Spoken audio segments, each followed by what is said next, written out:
Welcome to Clippers Live postgame presented by Hyundai here on FanDuel Sports Network.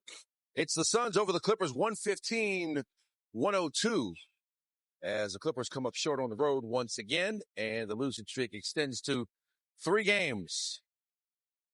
Stan Verrett with Jim Jackson here in Phoenix. And Jim, your initial thoughts on what happened? Well, if the game was just a half, I love the Clippers. Right. Being able to be up 51-48, but unfortunately, it's 2 halves to the equation and didn't bring the same kind of effort, I thought, defensively in that third quarter in particular.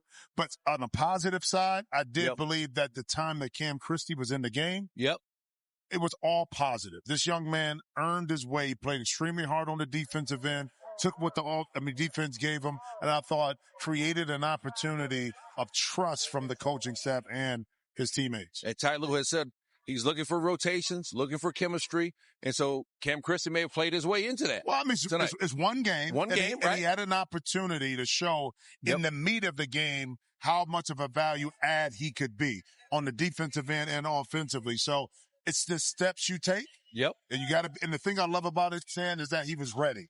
He stayed ready. So when his name was called, he was able to perform. But I think the mindset was, I'm going to come in and make an impact defensively. And then the offense came around. And once the sweat started to pour a little bit, teammates saw that he was rolling. He was able to get into his shots and make some positive things happen. 2 for 3 from 3, 5 of 7 from the floor overall for 17 points. So 17 points with 7 shots. That kind of efficiency, the coaches noticed, and you mentioned the effort on the defensive end. So that's the bright side. But you mentioned that third quarter, 31-8 run to start that third quarter, and the combination of Devin Booker and Jalen Green was a lot to deal with. It was a lot. And I say this, and I said this during the broadcast, that even though the Suns were 8 for 8 from behind the three-point line, a few of those shots were contested, especially with Royce O'Neal, and it was DJ contesting shots. But when you started to get that rhythm and energy, it didn't matter who was in front of them. And that's the unfortunate part in that third quarter, 40-23 by the Suns in that third quarter. And Jalen Green, his first game back, man, he didn't look rusty at all. Well, but this is why, especially when you're dealing with a hamstring, you're very cautious and you're hesitant to throw somebody out there unless they're ready. Because you understand this is that it takes so much time to heal, but it's easy for you to rupture it and injure it again. That he looked for that. And I thought the way that Phoenix was able to play, keep in mind, is different. He didn't have to go out like he did last year in Houston to control the ball and go against 2 to 3 guys. He was a recipient of a lot of passes coming to him.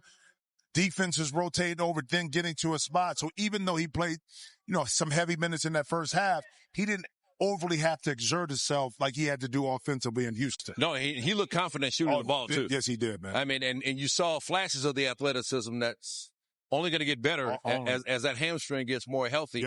29 for Green, and Booker with 24 to lead 6 Suns in double figures, including all 5 starters. Meanwhile, Ivica Zubac, we said in pregame he had to be able to be productive tonight with Kawhi Leonard and James Harden out, and he was. We'll take a more in-depth look at his night coming up as we welcome our newest analyst and a fan favorite to the broadcast team. Former UCLA star and former Clipper Matt Barnes will make his debut as he joins us throughout the season to share his perspective on the Clippers and the NBA. That's Saturday night at 7 p.m. on Clippers Live. Welcome to the family, Mr. Barnes. Good to see you, man. It's the Suns over the Clippers, 115-102 here in Phoenix. We mentioned Cam Christie, another bright spot for the Clippers, the steady Ivica Zubac. It's steady because I thought that early in the game he kind of established how he wanted to play, which was deep post position, play physical, be able to force Phoenix to have to guard the paint. And when he was not scoring the ball, he created opportunities for his teammates to score. So I thought that was a positive. You're talking about 8 for 14, and more importantly, 7 for 8 from the free throw line, 11 rebounds, in 27 minutes. So the goal was to get him actively involved early, and there was a reason why the Clippers were up at a half, and a big reason is because of, Ivica Zubac in that first half. The 23 points, season high. So now we hope to see James Harden back on Saturday. Clippers take on the Suns again, this time back at Intuit Dome. What does that add that was missing tonight?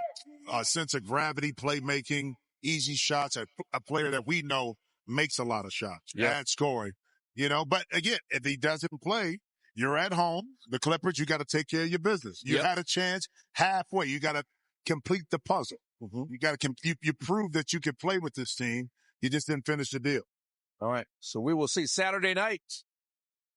The Clippers get another crack at the Suns, 1-1 against Phoenix so far. They won the earlier one at home on October 24th, but not able to get the job done tonight. It's the Suns 115 and the Clippers 102. Clippers still winless on the road this season, and the losing streak now at 3 games, but they'll try to get it together on Saturday night. And we will see you here for Clippers Live and then Clippers Suns on FanDuel Sports Network. From Phoenix, for Jim Jackson, I'm Stan Verrett. Good night.